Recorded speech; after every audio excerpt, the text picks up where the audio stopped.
Hola, os quería explicar cómo crear materiales didácticos, pero en esta ocasión grabando la pantalla del ordenador. Hace unos días grabé un vídeo de cómo crear materiales didácticos con infraestructura mínima. Este era el vídeo. Se grababan los materiales utilizando únicamente un móvil y una buena fuente de iluminación con un soporte. Quería explicar un detallito respecto a este tipo de grabación porque me lo han comentado algunos compañeros, y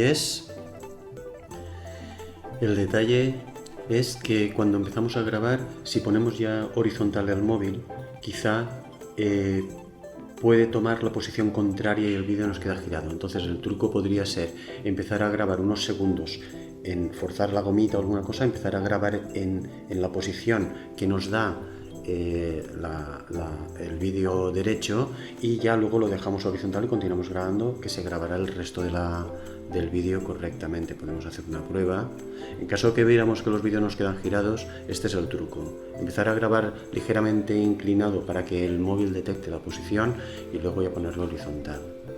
El segundo detalle que me ha comentado algún compañero, a mí no me ha pasado, es que quizá el móvil se desenfoca si pasamos la mano cuando estamos escribiendo. Esto se solucionaría, a mí no me ha pasado, ya lo digo, entonces no es necesario hacer esto, pero si pasara podríamos forzar la cámara del móvil a que tuviera un enfoque fijo. Yo creo que muchos móviles pueden hacer esto. Bien, y ahora vamos a cómo grabar materiales de una manera un poco más técnica, digamos. No es muy complicado para nada. Necesitamos un programa de grabación de escritorio. Os he puesto abajo los enlaces de todo. Para grabar escritorio yo utilizo OBS, ahora mismo estoy utilizando OBS, pero se puede utilizar un programa muy simple que se llama VocoScreen. Vamos a empezar por el programa más simple. Primero decir que ambos programas, VocoScreen y OBS, sirven para Windows y para Librex. Por esto son bastante interesantes. Este primer programa, VocoScreen, es muy simple. Los programas de grabación de pantalla lo que hacen es o grabar toda la pantalla o grabar un área, como vemos aquí, podríamos definir el área. En el otro programa también podríamos definir, grabar una ventana concreta. Podemos grabar la webcam, que podríamos definir aquí. No la activo porque la tengo pillada por el otro programa, entonces saldría en negro. Definimos el micrófono que queremos utilizar. No hablo más de la configuración de este programa porque abajo en la descripción os he puesto un vídeo de un chico que se llama Genofonte, que explica muy bien las características del programa y cómo configurarlo. Es un programa muy básico. Y vamos, en el momento que lo activáramos la grabación, que sería aquí abajo, iniciar, empezaría a grabar y nos grabaría, por ejemplo, el escritorio a pantalla completa. Si grabáramos el escritorio a pantalla completa, sería lo que estáis viendo ahora mismo. Si yo ahora minimizo, se ve el escritorio. Si yo ahora enseño el programa OBS, que os voy a explicar ahora, pues se ve esto. Podemos ir hablando y explicando, ¿vale? Podemos explicar el funcionamiento de un programa como estoy haciendo yo ahora, o podríamos ponernos una presentación de diapositivas, activarla y empezar a pasarla, que os lo explicaré luego, que es lo que estoy haciendo ahora. Muy bien, vamos a ver el segundo programa, el OBS. Tampoco voy a entrar en detalles porque os he puesto también abajo en la descripción no un vídeo de Genofonte, sino una serie de 6 vídeos donde explica pelos y señales de todas las configuraciones posibles. Este programa es un programa mucho más complejo en el sentido de que tiene muchas configuraciones posibles, y yo lo utilizo porque tiene doble uso.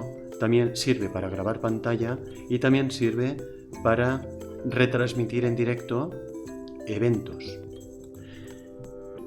Y como yo ya lo había utilizado para hacer la retransmisión en directo de Novadors, me ha parecido interesante continuar profundizando en el programa. Es un programa que tiene muchas opciones. Estáis viendo esta cosa tan rara aquí en el centro porque como se está grabando el mismo programa, hace esta repetición. Solo por explicar dos tonterías del programa, porque ya os digo que tiene muchas posibilidades, os explico el ABC, que es: nosotros creamos una serie de escenas. Yo me he creado una escena que se llama escritorio, donde solo captura el escritorio, otra escena que se llama escritorio más webcam, que captura las dos cosas, y otro que es cuando veis webcam a pantalla completa. En cada escena podemos añadir una serie de fuentes de captura. Si yo ahora eliminara la fuente de captura pantalla la captura de pantalla, pues no me veríais. La he vuelto a activar para que veáis la pantalla otra vez. Bien, también tengo en esta escena concretamente tengo dos fuentes, que sería la captura de pantalla más la entrada de audio, la fuente de audio, que es el micrófono. Este es un programa muy potente, muy utilizado por los gamers para grabar partidas, también para retransmitir partidas en directo. Se puede configurar para emitir a través de YouTube de una manera relativamente fácil, y a partir de ahí se pueden hacer directos, que en este caso no sería la cosa, porque lo que queremos hacer es grabar videotutoriales, es para lo que yo os estoy explicando. Muy bien, y supongamos que ya hemos averiguado cómo funciona tanto un programa como el otro, o uno o el otro, y podemos grabar pantalla. ¿Ahora qué hacemos? Pues bien, o bien lo que estoy haciendo yo ahora, explicaros cómo funciona un programa, enseñaros el escritorio, hacer alguna cosa, o una cosa muy interesante para profesores sería hacer una presentación de diapositivas, como he dicho antes, porque esto igual las tenéis. Ya veis que esta diapositiva la tenía hecha de antes, no ocupa pantalla completa porque tiene configuración de 3/4 más cuadrada, pero es la que tengo, la que voy a utilizar para hacer las explicaciones a mis alumnos, y yo puedo ir pasando y puedo ir explicando, señalando con el ratón, que ya es mucho. Yo digo, esto es un filamento de ADN, esto es un gen, los genes no sé qué. Muy bien.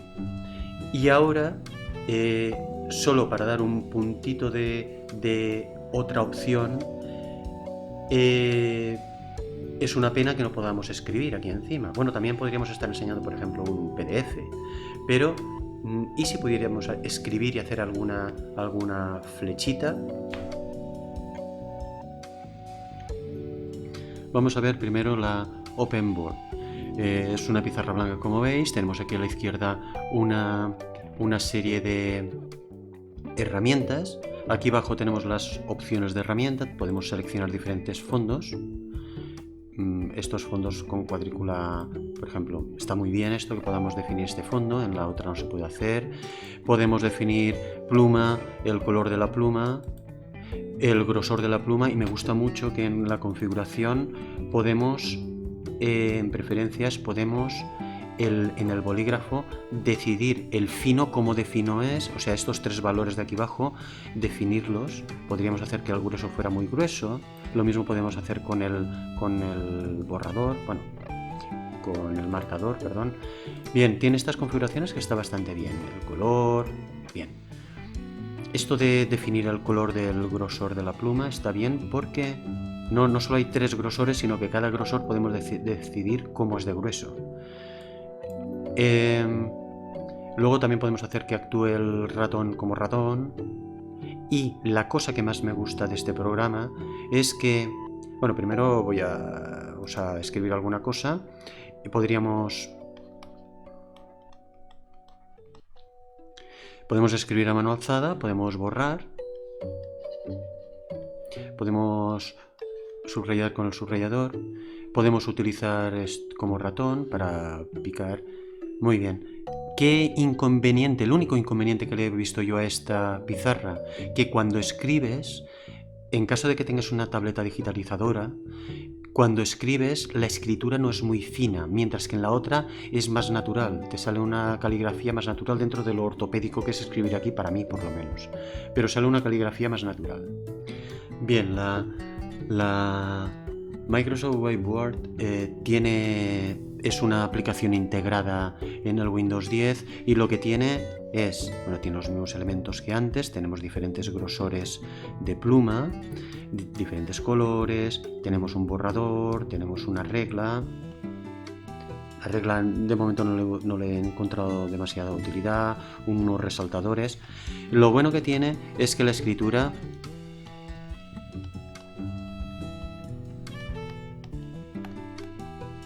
si tienes tableta digitalizadora es bastante natural.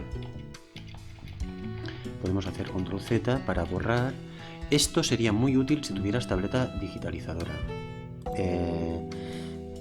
Pondré una referencia de alguna tableta barata. Las Wacom son bastante caras, pero hay alguna tableta de la marca Uion que son relativamente asequibles y muy buenas. ¿Qué podemos hacer aquí? Bueno, pues aquí lo que me gusta es para hacer... pues podría hacer problemas de genética donde ahora mismo estoy utilizándolo para hacer problemas cruces de genética, como si estuviéramos escribiendo en un papel, donde puedo ir haciendo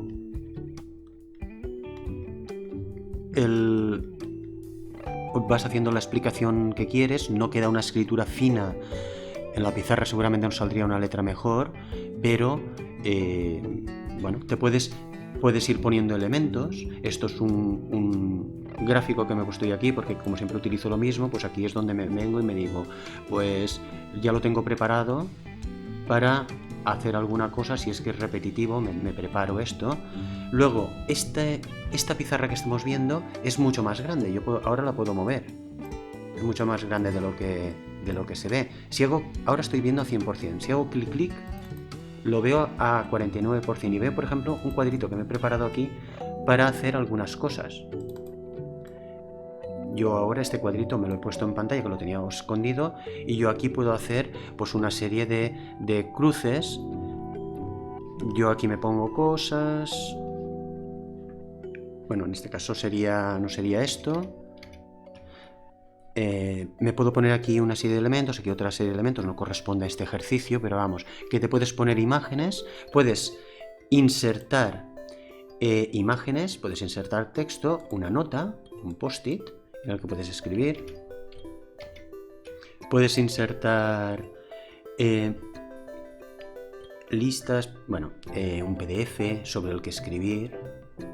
Puede resultar, si tienes tableta digitalizadora, puede resultar bastante interesante. No explico más tampoco porque abajo he puesto también un enlace a un vídeo donde explica bastantes más cosas de esta pizarra blanca. Una pizarra blanca extraordinaria si tienes tableta digitalizadora. Me encanta el tacto, falta un par de detallitos, pero es fenomenal la tableta. Luego tienes aquí pues todas las pizarras, pizarras que yo ya estoy rellenando, te puedes hacer una nueva pizarra en blanco y empezar de nuevo. Y con los vídeos grabados, ¿qué hacemos? Dos opciones.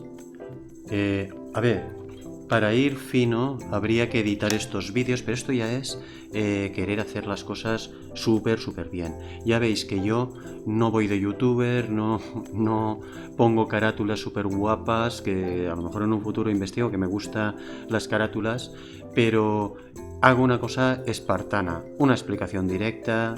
Hay gente que dirá, Jurín, podría haberlo editado un poquito más, podría haber puesto una carátulita, pero de lo que se trata es de poder hacer clases, videotutoriales, cosas prácticas en poco tiempo. Si hemos grabado un tutorial que nos hemos grabado pasando unas diapositivas y queremos mandarlo a los alumnos, lo que hacemos es subirlo a YouTube, por ejemplo. Podemos subir el vídeo y ponerlo en oculto. Vamos a ver, si vamos aquí a mi canal, casi que podía cambiar la foto y un día de estos, porque ya no soy así, esto es de hace un tiempo. Si vamos a YouTube Studio, se nos abre, hacemos clic, ya lo había hecho, se nos abre nuestro panel de control de vídeos, donde podemos ir colgando vídeos, algunos dejarlos en oculto, si es que es una pequeña explicación para alumnos, compañeros, no queremos que aparezca en nuestro canal, otros públicos para que aparezcan en nuestro canal, y luego pues que un vídeo tiene, este vídeo concretamente que era el punto de partida, es un vídeo, una vídeo explicación de 20 minutos sobre una presentación de diapositivas. Este vídeo tiene pues una serie de características muy fáciles de entender y tiene un enlace, que este enlace es el que enviamos a los alumnos o colgamos en algún sitio en nuestro Moodle o donde sea. Tiene una serie de características muy fáciles de entender, ponemos una descripción, etc. La otra opción bastante simple es ir a vuestro Drive y, bueno, el Drive o el recurso de disco duro online que tengáis y colgarlo en algún sitio ordenado como vosotros tengáis costumbre. Se cuelga el vídeo directamente en Drive y este vídeo luego es accesible. Lo mismo podrían hacer los alumnos cuando nos presentan un trabajo en vídeo. Se cuelga en Drive y actúa como YouTube, muy parecido. Bien, espero que os haya parecido interesante el tutorial. Yo utilizo esta manera de trabajar desde hace tiempo para hacer pequeñas cositas, pero es muy útil y muy efectivo, poco trabajo. Yo luego sí que edito un poco el vídeo, pero solo para unir trozos, para grabar, para hacer cosas un poco más largas, como este tutorial, por ejemplo, lo he hecho en varios trozos y los he unido, pero eso ya sería otro cantar. Se pueden hacer pequeños vídeos de un tirón y que nos resulte muy útil para nuestro trabajo. Espero que os haya resultado interesante y hasta otra.